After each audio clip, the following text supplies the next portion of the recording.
Morning! A beautification of our garden. Isa na naman sa mga bulaklak na blooming dito sa ating garden. So ayan oh. Medyo madami-dami tayo dito ngayon. Variety na itinanim. At isa dito ang pinagmamalakay natin.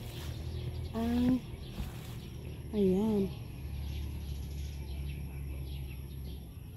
Sunflower. Malapit na mag-bloom ang ating sunflower. Ito naman ay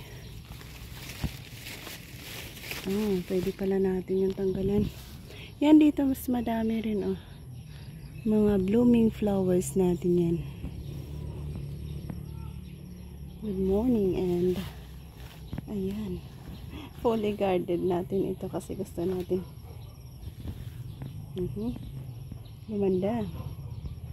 Ayan ang at ito ang ating kalamansi na sobrang dami ang kanyang bunga. So may dalawang puno tayo dito sa ating kalamansi. At isa rin sa mga flower na ating itinanim yung flower na nandun sa harapan ng bahay. Ito ang blooming. Ayan, ang ganda ng orange color, no? Meron din yan dyan. Meron din yan dyan. Yellow color natin. Sa yellow color natin, ganda na.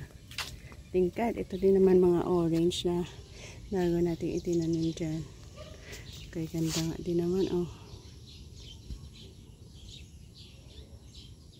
Ito ay ang bangon niya. Parang sampagita.